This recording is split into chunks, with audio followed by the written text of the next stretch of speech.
Eu sou Isaac França e quero contar a você como era o casamento nos tempos de Adão. Venha comigo. Após Adão e Eva ter comido o fruto proibido, Adão não somente passou o governo do universo para Satã, também tornou-se escravo dele. Para a segurança de Adão e Eva e de todo o universo, o Eterno resolveu tirá-los do jardim do Éden, pois o Éden era tão somente a ala do trono do governo do universo. Fora do Éden, Adão e Eva mantêm a relação amorosa e acaba gerando Caim e Abel.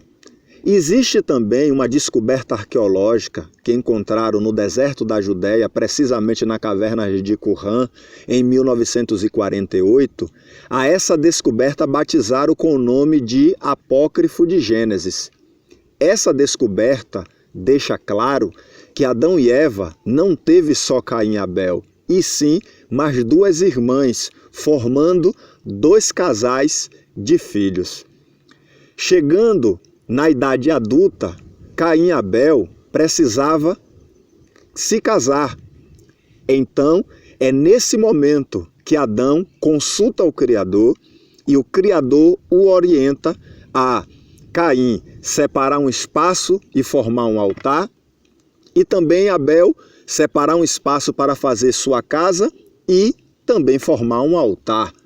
Ou seja, na época de Adão, ou nos tempos de Adão, formar família requeria um legado de manter a chama do altar acesa, pois o Criador havia orientado a Adão que todas as sextas-feiras, às 18 horas, Adão precisava sacrificar um cordeiro sobre o altar, o qual, quem acendia o fogo desse altar seria o próprio Criador. Então, como abençoador da união de um homem e de uma mulher, o Criador precisava manifestar o sinal da sua bênção, que seria acender o fogo sobre o altar. Interessante também que, segundo esse achado arqueológico, Adão orientou a Caim e também orientou esse segredo a Abel. E, como não havia outras mulheres naquela época, a não ser Eva e as duas filhas, segundo o achado arqueológico, Caim e Abel se casou com suas próprias irmãs. Precisamos levar em conta que eles são os primeiros habitantes do mundo. Hoje, nós vivemos em uma organização de leis que talvez será difícil entendermos esse detalhe. Porém, quando Adão orientou a Caim e Abel sobre esses detalhes, eles foram e fizeram conforme o pai havia orientado. Só que tem um detalhe: Caim, por outro lado, resolveu ser contra a morte de um inocente. Ele não apoiou a morte do cordeiro. Ele resolve oferecer sobre o altar aquilo que ele gostava de trabalhar, que era flores e frutos. Segundo a arqueologia, Caim resolve oferecer sobre o altar aquilo que ele plantava. E detalhe, os melhores do que ele plantava. Porém, o erro de Caim foi não colocar sobre o altar o cordeiro, que é símbolo da união entre o homem e a mulher. Porque o casamento não é tão somente a união de um homem com uma mulher. O casamento é um símbolo que representa a união de Deus com a humanidade. É por isso que a união de um homem e uma mulher precisava ser feito diante do altar do sacrifício.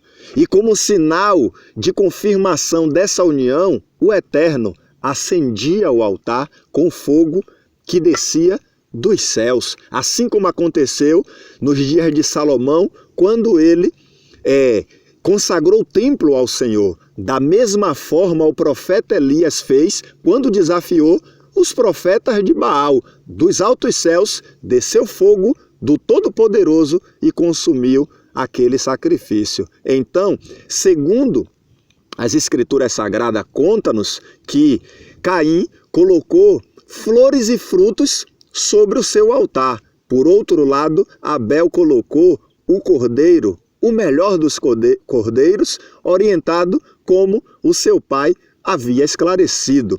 Então, Abel recebe do Criador a confirmação da bênção da união do seu casamento, pois desce sobre o altar de Abel a labareda vinda do Criador e acende o seu altar, queimando assim por completo todo o sacrifício. Por outro lado, Caim passa aquela noite em escuridão e também clamando para que o Criador descesse fogo sobre o seu altar, confirmando a união do seu casamento e abençoando a sua união.